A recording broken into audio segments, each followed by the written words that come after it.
إن الحمد لله الذي نحمده ونستعينه ونستغفره ونؤمن به ونتوكل عليه ونعوذ بالله من شرور أنفسنا ومن سيئات أعمالنا من يهده الله فلا مضل له ومن يضلل فلا هادي له ونشهد أن لا إله إلا الله وحده لا شريك له ونشهد أن محمدا عبد الله ورسوله أرسله الله تعالى بالهدى ودين الحق ليظهره على الدين كله وكفى بالله شهيدا فصلى الله عليه وسلم تسليما كثيرا كثيرا أما بعد فإن أصدق الحديث كتاب الله وخير الهدي هدي محمد صلى الله عليه وسلم وإن شر الأمور محدثاتها وكل محدثة بدعة وكل بدعة ضلالة وكل ضلالة في النار. يقول سبحانه وتعالى في كتابه الكريم بعد أن أقول أعوذ بالله من الشيطان الرجيم فسقى لهما ثم تولى إلى الظل فقال ربي إني لما أنزلت إلي من خير فقير. صدق الله العظيم. رب اشرح لي صدري ويسر لي أمري واحلل عقدة من لساني يفقه قولي. اللهم ثبتنا عند الموت بلا إله إلا الله واللهم اجعلنا من الذين آمنوا وعملوا الصالحات وتواصوا بالحق وتواصوا بالصبر آمين رب العالمين. As we know, we are still in the month of Muharram, and the day of Ashura passed just a few days ago. And as we probably all know, the reason that we fast on that day, and either the day before or the day after, is for the remembrance of Musa alayhi salam, and the fact that he and his people were saved from Fir'aun, and Allah subhanahu wa ta'ala saved them. And in fact, the Jews, as we know, when the Prophet Muhammad sallallahu alaihi wasallam, when he went to Medina, he saw that they were fasting in commemoration of this historic event. And he said that not only will we fast that day, but we will also fast an additional day because we have more right over Musa alayhi salam. So going along with that same topic of this month, and that's one of the reasons why Muharram is one of the 4 sacred months in the lunar calendar, and Allah has made this one of the 4 sacred months. In a hadith, actually, the Prophet Muhammad sallallahu alaihi wasallam, he says that it's actually, he calls it Allah's month, to show the significance of this type of month. And there are many hadith and many narrations about the importance of the month of Muharram and how the Prophet ﷺ and his companions held it to be extremely sacred, almost to the extent of the month of Ramadan. Anyway, so now I wanted to share one short passage from the story of Musa alayhi salam, a passage that's one of my favorite passages, even one of my favorite stories, I would say, in our religion, in our deen, and from the Quran. And that's in the middle of Musa alayhi salam's life. After basically there's a dua that he made amidst all these incidents that happened in his life. And that dua is really what I would like to highlight, because that dua has so many lessons for us as Muslims. But before we actually get into the dua and take the lessons from it for ourselves and for our families, first we have to set the scene a little bit and understand what the context of this dua was, so that we can appreciate it, inshallah. So what happened was that Musa alayhi salam, he, as we know, or as we should know, was raised in the palace of Fir'aun. He was raised amongst the royal of the people of Egypt. And what happened was there was, all of the generals and all of those that were close to Fir'aun, they actually hated Musa because he was an outsider, right? He ended up in the palace, and because of Fir'aun's, wife Asiyah, rahimahullah, or radiallahu anha, she basically said that let's keep him as a son. And so they did, and he was raised in the palace. And of course, as we know, it's miraculous how he was actually raised, and he ended up defeating the man himself who raised him in his palace, in his home. So the generals hated him. So they would try to find anything they could to hold against him to make an excuse to get rid of him. So one time what happened is that there were 2 people fighting. One was from the people of Fir'aun, and one was just from the people of Musa, the Israelites. And Musa alayhi salam, although he was raised in the palace of Fir'aun, he was still from the Israelites. That was his origin. So one of his people were fighting one of Fir'aun's people. And so he's getting beat up, and he says, my brother, come help me, he's beating me up. So Musa alayhi salam was blessed with a huge amount of strength. He was a very strong man. Allah had blessed him with this. So he goes and he punches the man in defense of the person who was being hit and beat up, basically, and he accidentally kills the man. So Musa alayhi salam accidentally kills the guy. And so now word starts spreading that, this happened. And he is advised that you need to leave the city. You need to get out of here, because if you don't, then they're gonna kill you. And so then Musa alayhi salam, he leaves his home, his shelter. He's got no money, he's got no anything. He literally just leaves. And he's on his way, and he goes and he approaches a valley known as Madian. He comes to this valley known as Madian. And he's extremely tired. He's extremely exhausted. And what happens is that as he's approaching this valley, he sees a very abnormal scene. He sees two women at the top of a hill that have sheep, and then he sees a bunch of men at the bottom of the hill who are watering or giving water to their sheep. They're letting their sheep drink. And the two women, although their sheep are also thirsty and want to go down and drink with the rest of the sheep, the women are holding them back. The women are holding the sheep back. No, not yet, just wait until everybody else is done down there. All men at the bottom and only two women at the top. So Musa alayhi salam, he's like, what's going on here? So he goes up to these women and he says, قَالَ فَمَا خَطْبُكُمَا. He literally says, what's wrong with you? What's going on here? And so the women, they respond and they say that we don't want to go down there while all of these men are flocking their sheep, are letting them, drink the water. Because two women amidst a crowd of men, nothing good is going to come of that. The men will start messing around with them. The men will start making comments and whistling and doing these things and rubbing shoulders with them. They didn't want to be part of that scene. So they stayed up until all of the men were done, and then at the end, or near the end of the day, they would go. And they also say, وَأَبُونَا شَيْخٌ كَبِيرٌ. And our father is an old man. Our father is an old man. To explain why we're out here anyway. Because typically, especially back then, the men were the ones who went out and made the living. Why are two women out here doing the work? And so they explain that the father is old, and his age, and he doesn't have the ability to do this anymore. We have to do this on his behalf. What's also implied is there are no other men in the household that can do this work, so we have to be the ones to go out and do it. And so, وَأَبُونَا شَيْخٌ كَبِيرٌ, they say. So then Musa alayhi salam, what he does, very respectfully, without even saying anything in response, he takes the sheep and he takes them down to where all the men are, and he waters them, or he gives them water, and then he brings them back up, he leaves them, and then he turns, right? And he comes back. So this is kind of the scene that is set. So the Quran says in the ayah that has this dua, the Quran says, Allah subhanahu wa ta'ala, He says, فَسَقَى لَهُمَا. So He fed them, ثُمَّ تَوَلَّى إِلَى الظِّلِّ. Right? So then He turned towards the shade. A lot of times if you read a translation of this verse, you'll see that He returned to the shade. But that's not the case. There's a difference between someone returning to a place versus someone turning towards a place. If I tell you right now that you're driving on the road, and I say that you turn towards the masjid, that's different than saying you return to the masjid. When you say return, that means you've already arrived at the masjid. But turn means you might be a distance away, but you turn towards it, right? And we'll see why this is important in just a second. And then the dua is mentioned. Musa alayhi salam, he says, فَقَالَ رَبِّي إِنِّي لِمَا أَنزَلْتَ إِلَيَّ مِنْ خَيْرٍ فَقِيرٍ. That my master, whatever good you can send down upon me, anything good that you can send down upon me, إِلَيَّ مِنْ خَيْرٍ فَقِيرٍ, I am extremely, desperately in need for whatever you can send me. He's exhausted, he's tired, he has no home, he has no anything. He's left his livelihood. And he's out there and he's asking Allah, Ya Allah, whatever you have that's good for me, send it down upon me. Now there are two connotations here. I'll mention the first and a few lessons we can learn, and then I'll mention the second.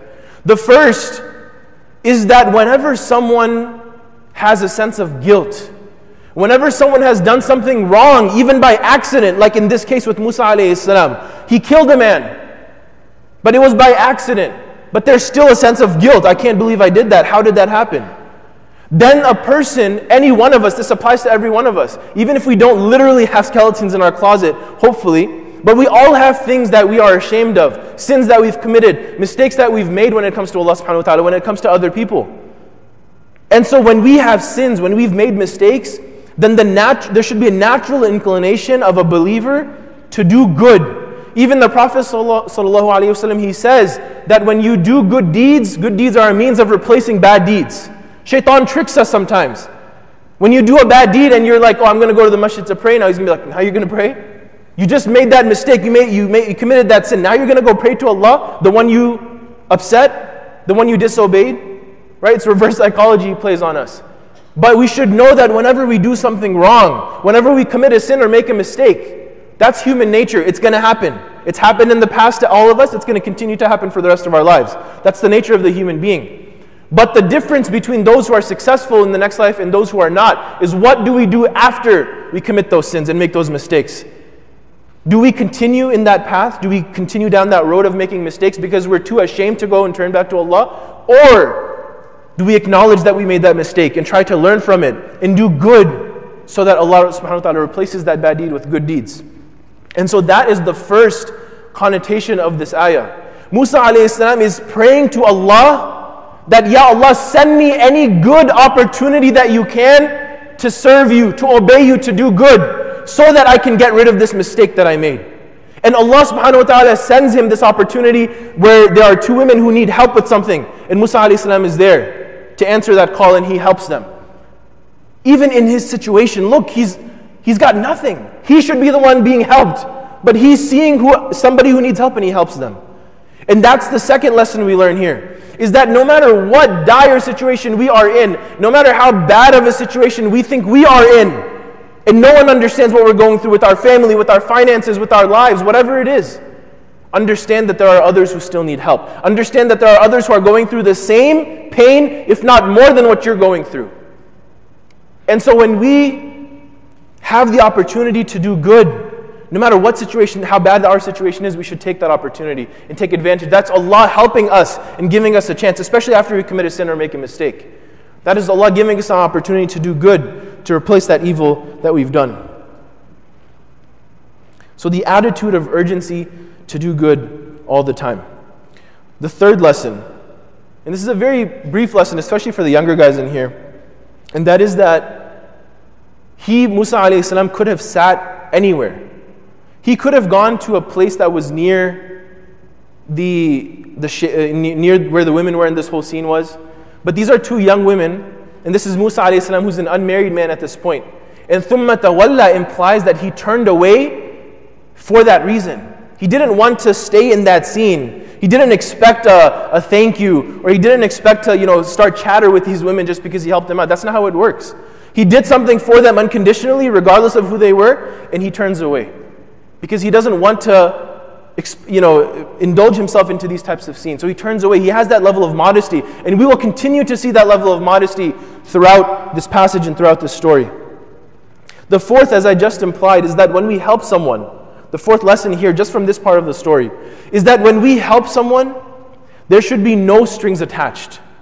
We should not expect anything in return. Musa alayhi salam literally didn't even ask them to do it. He literally took the sheep, and gave them back. And no statement while he was starting and after he ended, nothing. He didn't say, can I have a thank you? Can y'all offer me something? Y'all see that I'm homeless? No, nothing like that. He just went and he continued about his business. So when we help other people, we should not do it for anyone other than Allah subhanahu wa ta'ala. We should not make it conditional. The fifth lesson from this part of the passage is that when Musa alayhi salam makes dua to Allah, the verbiage in the dua is actually very interesting. He turns everything upon himself. He says, Rabbi inni lima anzalta ilayya min khairin faqir. He says that whatever you can send down upon me, I am in need of it. He doesn't say to Allah, Ya Allah, you put me in this situation. He doesn't start blaming Allah for the situation he's in. He says, Ya Allah, you know that I'm in need. Ya Allah, please send whatever you can down for me. He doesn't say, Ya Allah, I'm a prophet. Why am I going through this? Ya Allah, why are you putting me through this? Ya Allah, He doesn't do any of that. Sometimes when we make dua, sometimes when we're in bad situations, we start blaming Allah, na'udhu billah. And we don't understand that what we're going through is only for our good. Right? Allah subhanahu wa ta'ala would never put us in a situation where He wants harm for us or wants bad for us. That's something that requires practice, and that's something that we have to internalize in our mindset and our attitude as believers and as Muslims. So Musa alayhi salam goes about making the dua where he's just desperate in need. He doesn't put blame anywhere else. Sometimes it's not even blaming Allah, we blame other people. Oh yeah, Allah, because of my wife I'm in this situation. Ya Allah, because of my brother, I've been put in this situation. Because of this person I'm in this situation, help me. There's no blame going around in du'as. Right? Dua is supposed to be sincere just between you and Allah subhanahu wa ta'ala, and myself and Allah subhanahu wa ta'ala. And keep it sincere so that dua has the best chance of being accepted, inshallah. And then the final lesson from this passage is that he understands that good and that provision comes only from Allah subhanahu wa ta'ala. So he turns to Allah subhanahu wa ta'ala. A lot of times what happens when we get laid off and we're looking for a job, when we're unemployed, when we're going through financial stress and tough times, when we're going through some sort of familial issue, right? Instead of turning to Allah, we turn to everything else. And nothing will bring you the satisfaction, nothing will bring you the true solution that you need other than turning to Allah. And it's both, it goes hand in hand. You take the action that you need to take to get you out of that situation, right? There's two extremes. Either you only go to other people and all these other resources and you forget about Allah, or you only go to Allah and the guy's like, I don't need anybody else. You need a job and then Allah sends you someone who has a job, even if it's not what you expected. It doesn't pay as much as you want, but it will help you out. You're like, no, Allah will take care of me. No, dummy, that is Allah helping you. Take the job, right? Sometimes we take one of the two extremes. We have to be balanced. We have to do what we can do, right? But at the same time, we rely on Allah subhanahu wa ta'ala. So then, the next part of the story is that Musa alayhi salam sincerely, desperately asks Allah subhanahu wa ta'ala for help and for whatever he can give. And immediately what happens is that the two women, they head home. And as the story mentioned, as they mentioned earlier, they go back to their father. And now on a typical day, when they're going out to work, the father expects them not to be home until the evening time or until later in the day. Because they actually don't even, water or give water to the sheep until much later, because they actually have to wait for all these guys to finish. But today, they had someone to help them out. So they got home early. The father naturally is like, why are you home so early today? What happened? And so they tell him that there's this man that helped us out. So the father, he says that, go and bring this man. I'd like to talk to him. I'd like to reward him for what he's done for you and for our family. And so the two women, they go and approach Musa and they say that our father would like to speak to you. Please, come with us. Now, going back to the example of the person who wants a job and then someone comes with a job and that person rejects it, saying that, oh no, I'm going to rely on Allah. Musa alayhi salam could have done that as well. He could have said, no, that, I helped you guys out for the sake of Allah. I don't need any reward. I don't need any payment. But he realizes that this is a response to the dua that he made. Allah is there to help him and provide for him. So now that these women and their father is there saying that let us pay you, he's not going to shy away and say, no, I'm good, when he's not actually good, right? Don't do takalluf in that case, right? If you're hungry, eat the food at the guy's house. Don't say no. You want that second plate, go for it, right? We do takalluf at dawats nowadays, right? And this is a serious circumstance. So he understands that this is Allah subhanahu wa ta'ala answering his dua. And he says, okay, sure. So then again, looking at his modesty, he doesn't follow the sister. He doesn't follow the young women. In fact, he actually goes in front of them.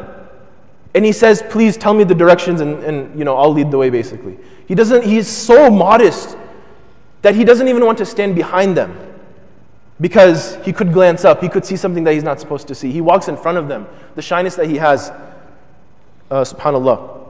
So then Musa alayhi salam heads over, and the Quran says, وَقَصَّ عَلَيْهِ الْقَصَصِ. When he approached there, and he was speaking to this man, their father, one-on-one, the Quran says, قَصَّ عَلَيْهِ الْقَصَصِ. He told him all the stories. He let everything out. Like all of the experiences that Musa alayhi salam had went through, and the lastly, that he accidentally killed someone and now people are after him, he got exiled, all this stuff, he lets everything out. And he trusts this person. And so the man, he says, لَا تَخَفْ. Don't worry, don't be afraid. Your secret is safe with me. It's all good, don't worry about it. So then one of the women, I want you to imagine this scene first of all, because now we're about to get into the final part of this passage and why it's so powerful. We've already talked about the dua, but now we'll see certain cultural norms that we see nowadays being broken by a prophet of Allah subhanahu wa ta'ala, one of the mightiest messengers of Allah subhanahu wa ta'ala. So now what happens is, imagine the scene that the father and Musa alayhi salam are sitting in the living room talking, and in the next room, the women are probably listening in, or at least they're kind of nearby, and they know what's going on, they know that they're having a discussion. So then one of the women says, one of his daughters, one of the two daughters, قالت إحداهما, one of them says, يا أبت استأجره, my father, hire him, Inna khayra man ista'jarta al-qawiyyu al-amin. No doubt the best of those who you can hire is the one who is strong and the one who is trustworthy. Musa alayhi salam is obviously trustworthy because now he's let out all of his secrets, right? And he's also strong. He's very strong. He's helpful, as they saw through this experience. This is basically the daughter telling her father that I want to marry this guy. First of all, the relationship that a father has with his daughter is so special. And unfortunately, nowadays, especially from the cultures from which we come, right? Fathers don't have the relationship that they're supposed to have with their daughters. The father and the daughter are so close that she feels comfortable enough to say to him that in messaging. She doesn't even say directly, I'd like to marry this guy. She says certain things, hire him. If the father hires this man and there are two unmarried women in the house, is that going to work? No. The father understands just through the messaging, just through the hidden signals of the daughter that I understand what you're saying. I got you, right? SubhanAllah, look at this beautiful relationship between the father and the daughter. They're so close that she doesn't even have to spell it out. He understands what she's saying, right? So we as fathers, we as men, as the saying goes, if you're not dating your daughter, then some other guy is going to date your daughter. And that's the unfortunate reality that many of us have to live up to. And many of us have maybe even faced this situation because we haven't done our part. We didn't do our part when it came to our daughters as fathers, the fathers who are sitting here. And for those of you who aren't fathers yet, realize this and understand this and learn from this lesson. That you must be there for your daughter. You must be the man that she looks up to. You must be that best friend that she needs. You must be that emotional connection that she needs. If you're not there for her to talk to, if you're not there for her to turn to, if you're the one judging her all the time, and you don't give time to her because you're too busy with your work and your business, then she's going to go away. And some other man is going to show her that love that she should have gotten from you. And then you will regret it for the rest of your life.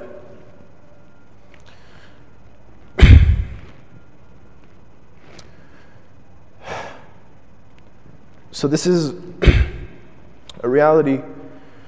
And unfortunately, I face this situation too many times with youth coming up to me, with sisters coming up to me.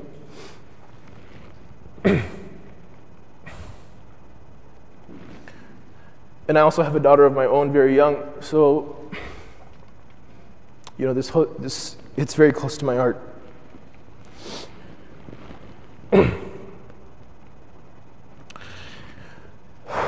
So may Allah subhanahu wa ta'ala enable all of us to benefit from this story. May Allah subhanahu wa ta'ala enable us to benefit from the lesson of Musa alayhi salam. And the reason we commemorate him in this blessed month of Muharram. This blessed month is not ended yet, as I said, so we must take the few days that we have left. If you can fast, if you can give the most, you can pray, read Quran, whatever good you can do. These are blessed days, and Allah subhanahu wa ta'ala will inshallah multiply our rewards. Ameen ya Rabbil Alameen. Aqulu qawli hadha wa astaghfirullah li wa lakum. Fastaghfiruhu innahu huwal ghafurur rahim.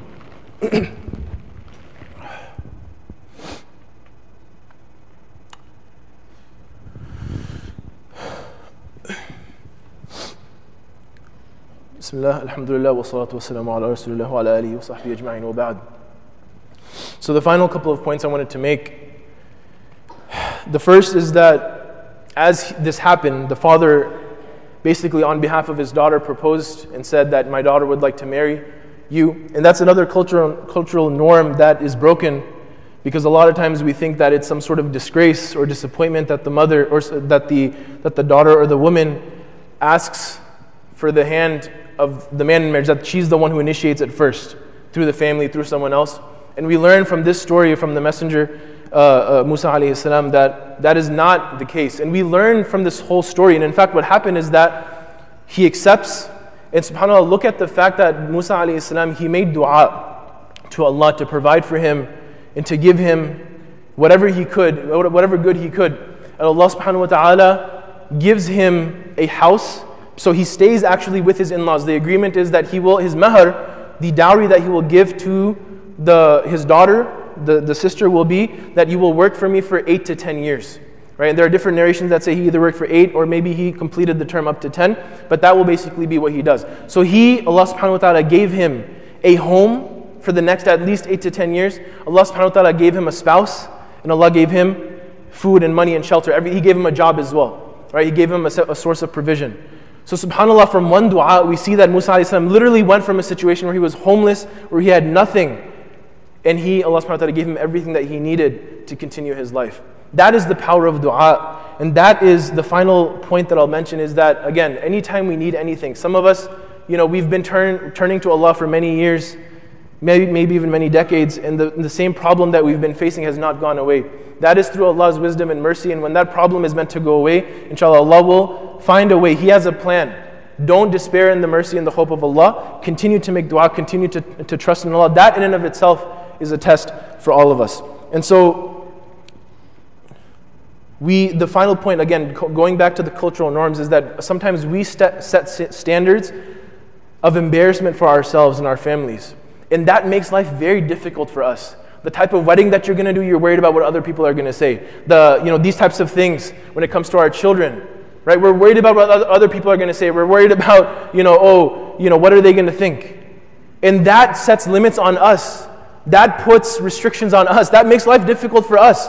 Allah has kept things very easy. Islam is an easy religion. The more we give in to these cultural standards in these types of things, the more our lives are going to become difficult. But the more we get rid of those standards, and of course those things that are within culture that do not defy religion, that's fine. But when you have religion on one hand making things easy, but then on the other hand you have culture that's making things difficult, why would we even resort to culture at that point? Right?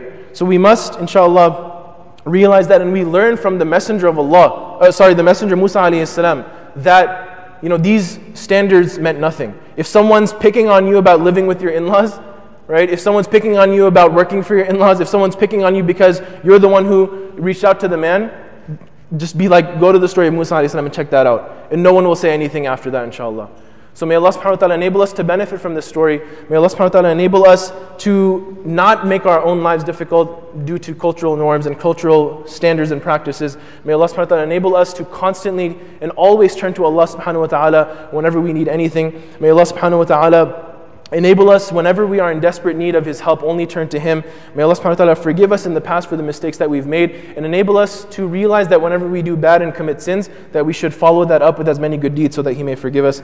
Ameen Rabbil Alameen. يقول سبحانه وتعالى في كتابه الكريم بعد أن نقول بسم الله الرحمن الرحيم إن الله وملائكته يصلون على النبي يا أيها الذين آمنوا صلوا عليه وسلموا تسليما اللهم صل على محمد وعلى آل محمد كما صليت على إبراهيم وعلى آل إبراهيم إنك حميد مجيد وبارك على محمد وعلى آل محمد كما باركت على إبراهيم وعلى آل إبراهيم في العالمين إنك حميد مجيد عباد الله رحمكم الله اتقوا الله إن الله يأمر بالعدل والإحسان وإيتاء ذي القربى وينهى عن الفحشاء والمنكر والبغي يعظكم لعلكم تذكرون ولذكر الله أكبر والله يعلم ما تصنعون أقم الصلاة.